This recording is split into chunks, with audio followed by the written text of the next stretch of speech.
Hello everyone and welcome. Today we will have a look at episode 3 of the 2016 Berserk anime. As you guys remembered, in the second episode, Guts was fleeing away from the Holy Chain Armor Knights, and he captured or took Farnese hostage, and Serpico was chasing him. So basically this is what happens after that. Guts is still on the run with Farnese, trying to get away from the demons, because once the night comes, or once the night closes in, all kind of demons get attracted to Guts's. He has a sign or a brand on his neck, and basically when it starts to bleed, all kind of demons will get drawn to his location. So he takes Farnese and tries to get away from them, and in hot pursuit it's Serpico who follows them. So pretty much this is like the same in the manga, except in this episode there are a few changes, like you will see later on when they find this mansion.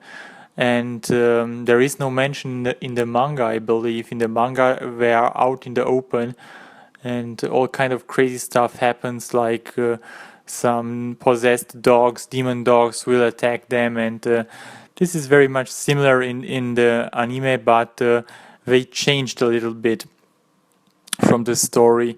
So basically Farnese, because she can't see the mythical stuff that is going on, or the paranormal stuff, gets really scared when all those demons appear.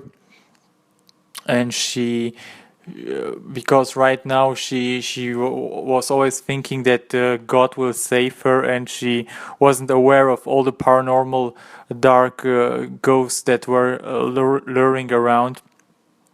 And so basically they get attracted to Guts' brand, and Guts takes out its sword and dispatches of all of them, and heads to this giant mansion in the distance, where the twist here in this episode is that he is actually looking for an apostle which resides in that one mansion. So he heads towards it with the goal to actually kill him, and is pursued by these demons that get attracted to his brand, basically. So he makes his way with Farnese on his horse to that desolated mansion, which was burned down in a fire years ago, and is residence to one of the apostles you will see later on. And once they arrive at that mansion, which was pretty cool, I thought it was very similar to the very first Resident Evil game from 1996, especially the design of the mansion, and of course those creepy demon dogs that attack them. In Resident Evil it was like mutated dogs, and here there are those creepy looking demon dogs that attack Farnese and Guts.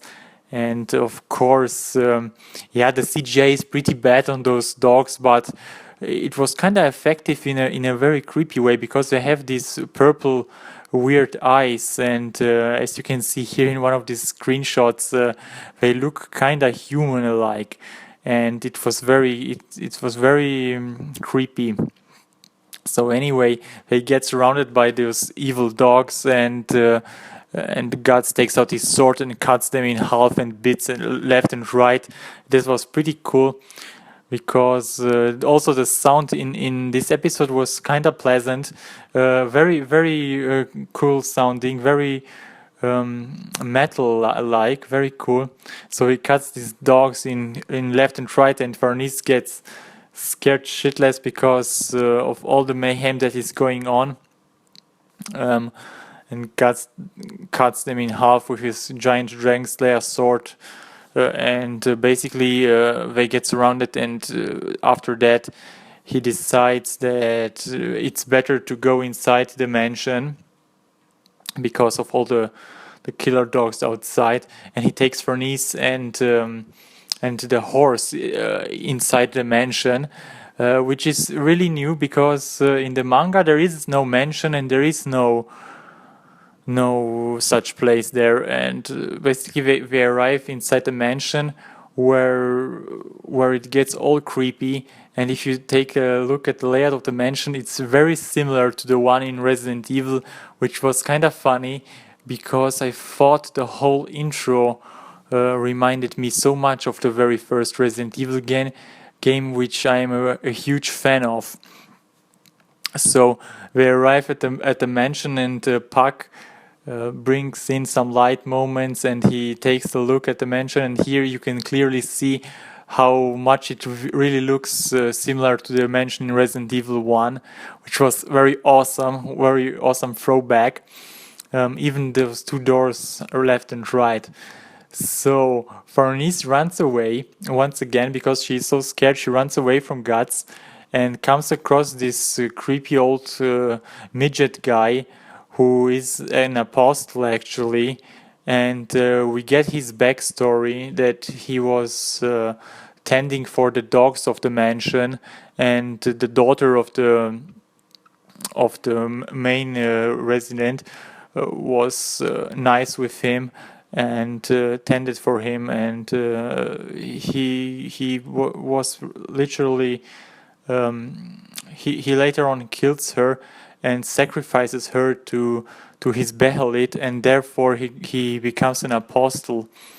So he starts talk all kind of creepy stuff, like he wants to eat Farnese, and then Guts comes in, of course, to save the day, as he does a lot of times in this episode with his giant sword, and he tells the midget guy that he was looking for him. He's on a quest to kill all the apostles in his way.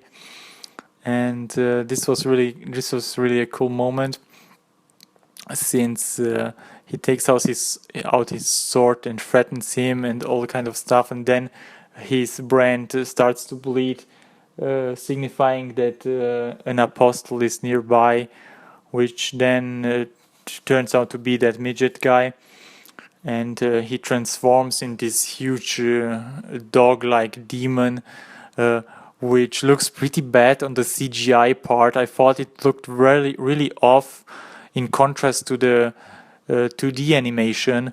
Like you see here, I mean, the skin looks kind of weird with the CGI, done in CGI, and the eyes also look kind of stupid, but it gets the job done, I guess. I kind of thought it was interesting how they put in this a little side story into the anime, which is not included in the manga, because in the manga it plays out a little bit different. Well, then the giant dog apostle bites into Guts' leg and drags him around to the mansion, and Guts puts his sword into his left eye and tries to cut him in half. And I even think he cuts off half of his head, and then the giant dog thing screams in agony, like you see here, all the crappy CGI. Oh my god, the CGI is really horrible looking. I mean, look how it looks in contrast to the 2D animation. It's kind of off, but anyway, he cuts off half of his head, and then the midget screams, and Guts, of course, the badass that he is, puts his Dragon Slayer into his face, literally, which was kind of gory, but it was really cool. The atmosphere is really good in this episode, I have to say it. The soundtrack and the atmosphere, once again, are really great. And of course, he kills the giant apostle with his sword. And Farnese, once again, seeing all that mayhem, stupid that she is, and she runs around bare-chested in this episode, but she has no nipples for some strange reason. Maybe it was censored. She's running away with her breast, but her breast has no nipples on it, no nipples drawn, which was kind of funny.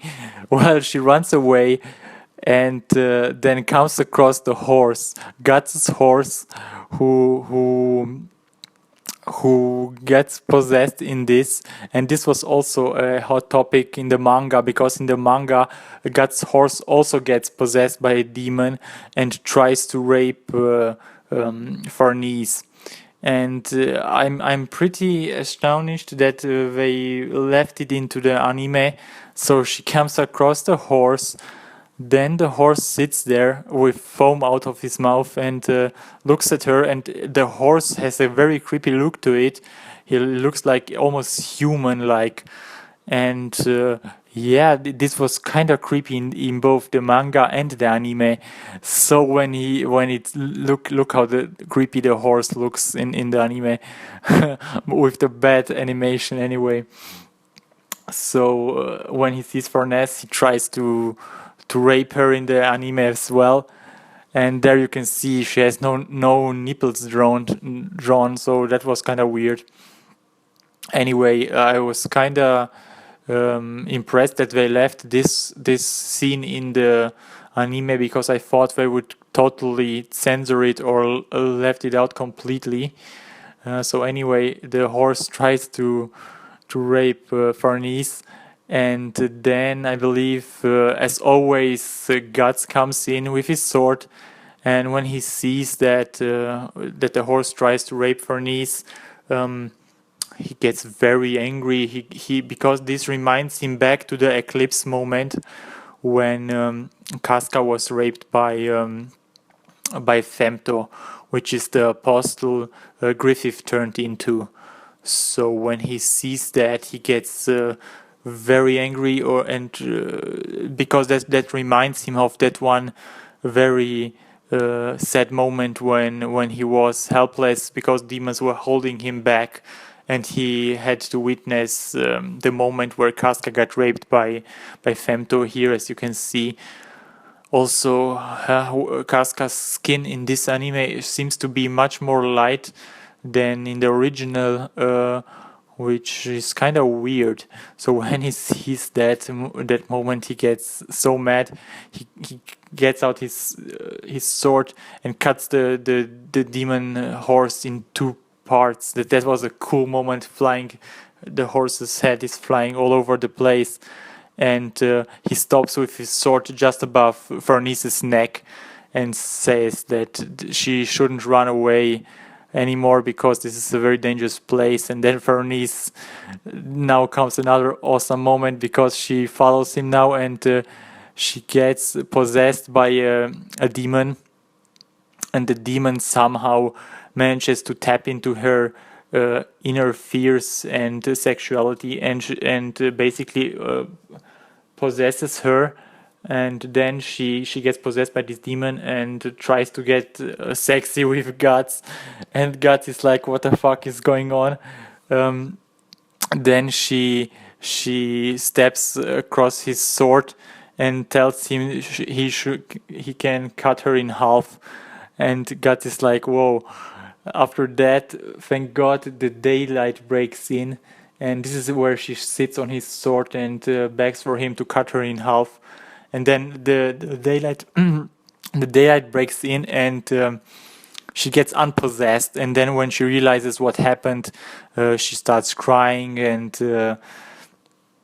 basically the night is over, and Serpico comes in and rescues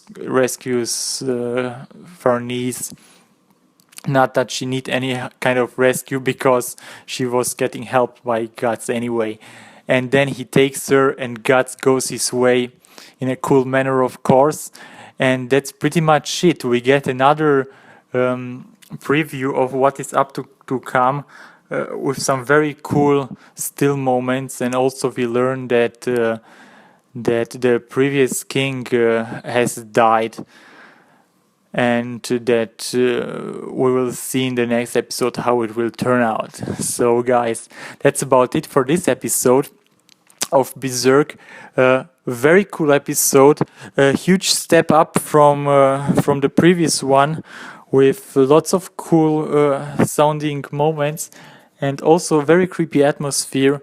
I thought it was kinda good. I'm very much looking forward for the next episode. And please guys, tell me what you thought about it, and leave your comments in the section below, and I see you guys next time. Everyone take care. Bye bye.